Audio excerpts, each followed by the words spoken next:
Philosopher Martin Heidegger argued that the capacity to understand death is uniquely a human trait.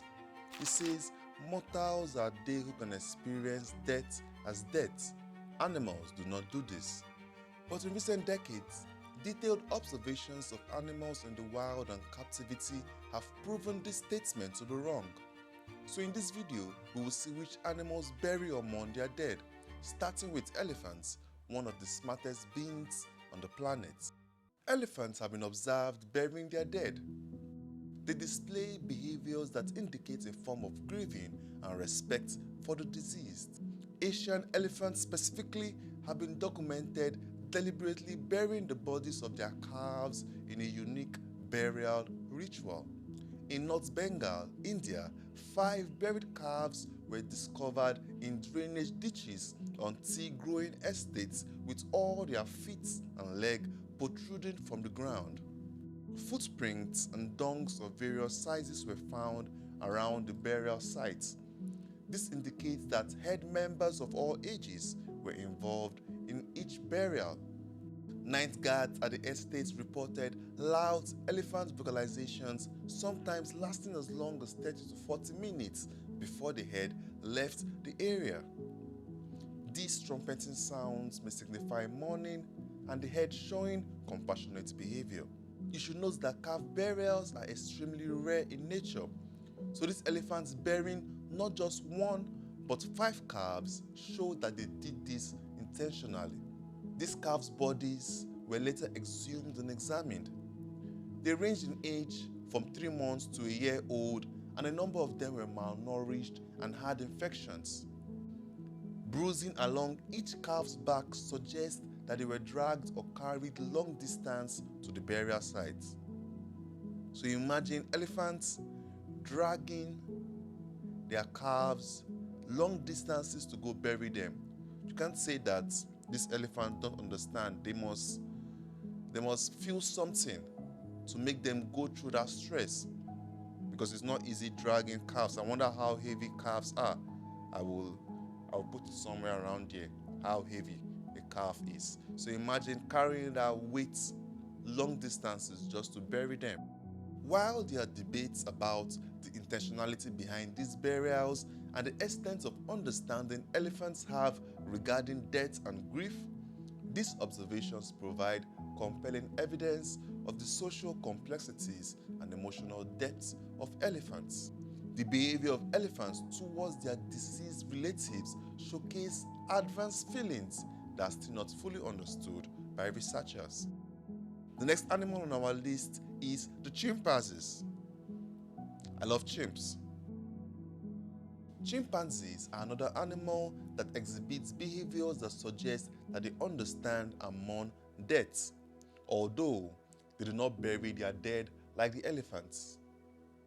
When a chimpanzee dies, other members of the troop may exhibit mourning behaviors such as grooming the deceased, sitting near the body, or even engaging in post-mortem rituals like cleaning the teeth of the deceased. When 9-year-old chimpanzee Thomas died of a lung infection at Chimfushi Wildlife Orphanage Trust in Zambia, the other chimpanzees gathered around his body. Most of the chimpanzees were later lured away by caretakers holding food, except for Noel.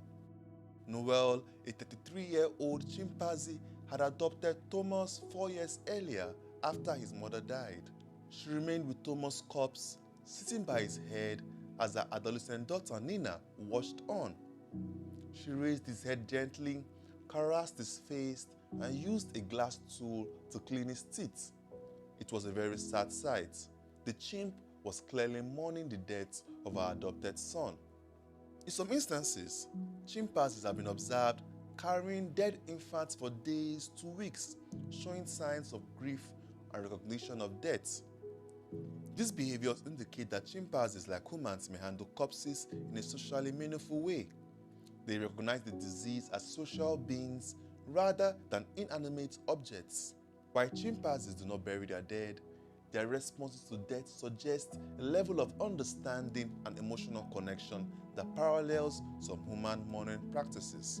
In recent years, our understanding of primates' mental states and cognitive abilities have advanced dramatically. But we still have an extremely limited understanding of how to empirically test how primates conceive of death, especially in the wild. Of the several hypotheses circulating in literature, the hypotheses I agree with the most are those that relate to the high degree of maternal investments in primates. Primates have a strong mother-infant bond just as we see in humans.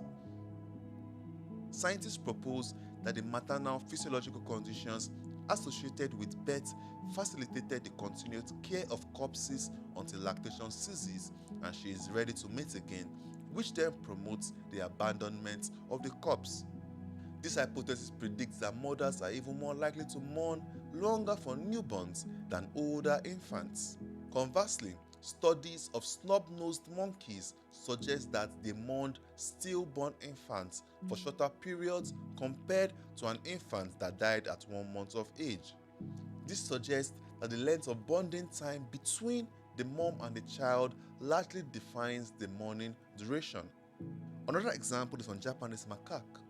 Japanese macaque infants that died within a day of birth were less likely to be carried than those that lived several days. These findings fall under the maternal bond strength hypothesis, which predicts that older infants who have had a longer and presumably stronger mother-infant bond would be more likely to be carried and/or carried for longer than younger adults. Crows, ravens, jays, nutcrackers, and magpies belong to the avian corvidae family or simply corvids. Corvids are highly intelligent birds. Most species are widespread and all are social birds. Some exhibit skittish behavior like the blue jay. Others like the grey jay are friendly and docile birds. And others, such as the black-billed magpie featured in this section of the video, are strikingly beautiful birds that exude an almost exotic charm. Magpies exhibit behaviors that suggest that they hold what can be described as funerals for their deceased. When a magpie discovers a dead magpie, it will call loudly to attract other nearby magpies. Now you can bring them close up. These magpies then gather around the deceased bird, vocalize together for up to 15 minutes, and then leave the dead magpie. These behaviors have been observed as a form of mourning and respect for the deceased bird. Some magpies even lay grass wreaths beside the body of fallen friends.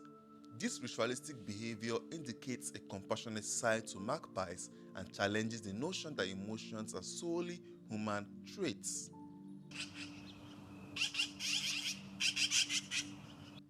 Ants bury their dead to maintain hygiene within the colony and prevent the spread of diseases. They carry the dead ants to designated areas like a dunghill or tomb within the nest. This behavior, known as necrophoresis, involves dedicated workers transporting deceased ants to specific areas in the nests. Ants also seem to perform elaborate funeral rituals for their dead. This involves carrying the body to a special location, cleaning it, or even feeding it. This behavior is crucial for ants to keep their colony safe and healthy. Although any member of a colony can carry the bodies, it is usually done by designated undertakers. Ant undertakers have a slightly altered development cycle and are much more likely than other ants to handle corpse removal. Non-undertaker ants may also remove dead bodies, but do so with much less consistency. While researching this topic, I came across an interesting 1956 story about bees attending the funeral of their caretaker. According to the story, as the funeral procession approached the tent, they found it swarming with bees. Hanging onto the ceiling and floral decorations, the bees were not present to cause harm. They were there to honor their cherished keeper's life and passing. Like the rest of the mourners, they had gathered to pay their respectful tributes. In Northern Europe, a tradition also existed where, upon a beekeeper's passing, the remaining individuals were tasked with informing the bees of their keeper's death. They aimed to convince the bees to remain in their hives instead of departing to accompany their keeper to the afterlife. They even have a song that they sing to the bees. Honeybees, honeybees, hear what I say. Your master, poor soul, has passed away. His sorrowful wife begs of you to stay, gathering honey for many a day. Bees in the garden, hear what I say. And just like other social insects, bees are known to engage in necrophoresis. Bees have been seen burying their dead or creating a flowery environment for deceased members. The burial or removal of dead bodies by social insects serve as a sanitary measure to prevent disease transmission within the colony. Wolves do show signs of grief and mourning similar to humans. After the death of a wolf, the remaining pack members exhibit behaviors like walking with their heads and tails held low, which is a sign of depression. They no longer howl as a group, but instead cry in their own way, often singing alone in a slow, mournful cry.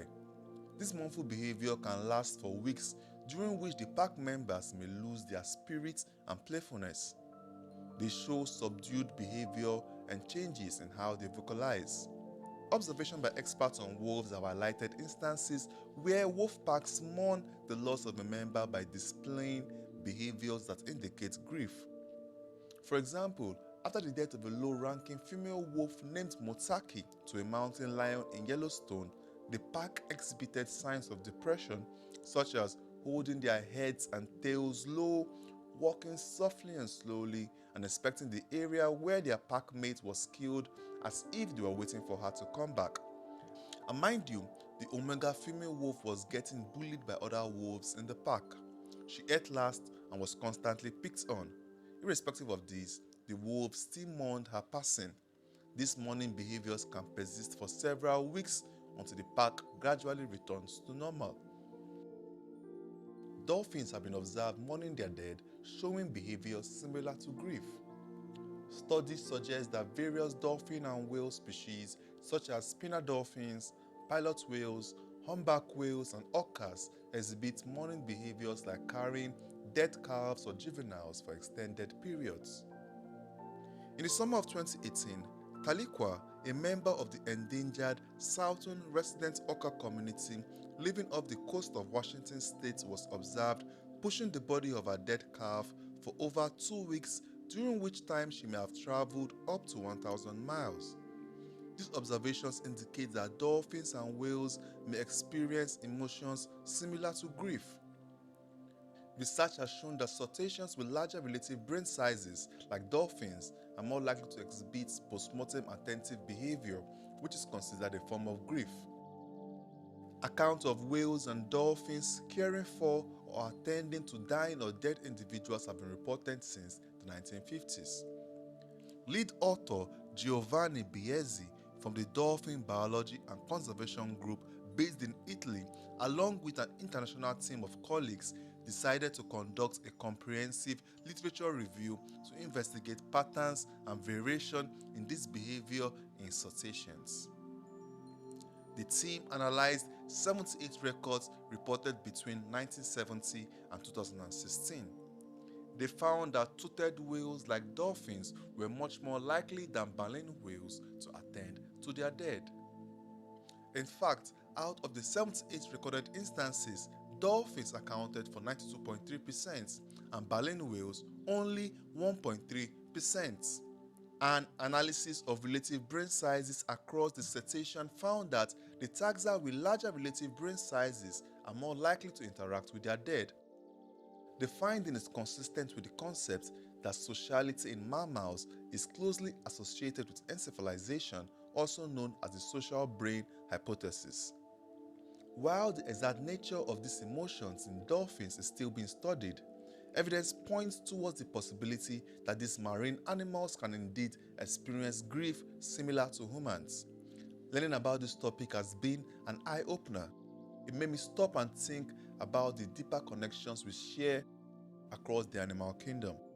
Whether it's grief, remembrance, or sticking together during tough times, there's a sense of unity that goes beyond just us humans. If you enjoyed this video, please like and subscribe so you won't miss the next one.